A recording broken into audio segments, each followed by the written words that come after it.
بسم اللہ الرحمن الرحیم۔ السلام علیکم۔ قدیم لاہور کے دہلی گیٹ سے اندرون شہر جائیں تو گلی سورجن سنگھ سیاحوں کو کچھ پل ٹھہرنے پر مجبور کرتی ہے۔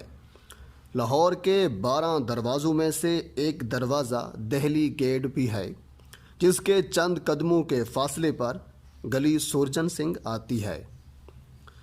یوں تو اندرون لاہور اپنی منفرد ثقافت، طرز تعمیر اور کئی تاریخی عمارتوں کے باعث شہرت رکھتا ہے، لیکن گزشتہ دنوں اس گلی میں کھینچی گئی چند تصاویر اور ویڈیوز سوشل میڈیا پر وائرل ہوئیں تو مقامی سیاحوں نے اس گلی کا رخ کر لیا۔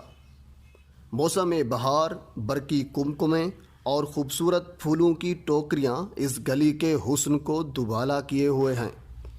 دلچسپ بات یہ ہے کہ اس گلی کی بحالی میں ورلڈ سٹی لاہور اتھارٹی کے ساتھ ساتھ جرمنی کا تعاون بھی شامل ہے۔ اسی وجہ سے پاکستانی جھنڈے کے ساتھ اس گلی کی مختلف عمارتوں پر جرمنی کا جھنڈا بھی آویزاں ہے۔ اس گلی میں چائے خانے کے علاوہ ایک گزرگاہ بھی ہے۔ اس گزرگاہ ریسٹورنٹ میں ایسے کھانے ملتے ہیں جن کا تعلق اندرون لاہور کی ثقافت سے وابستہ ہے۔ یہاں کے باسی کہتے ہیں کہ اس کی وجہ تسمیہ یہ ہے کہ سکھ دور میں حکیم اور شاعر سورجن سنگھ اس گلی میں رہا کرتے تھے اور اسی کی وجہ سے اس گلی کا نام سورجن سنگھ پڑ گیا۔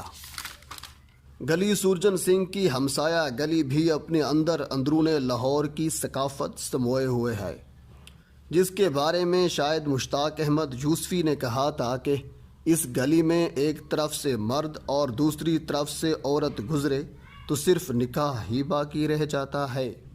اندرون لاہور کی تنگ و تاریک رہنے والی گلیاں تنگ تو اب بھی ہیں، مگر تاریک نہیں رہی۔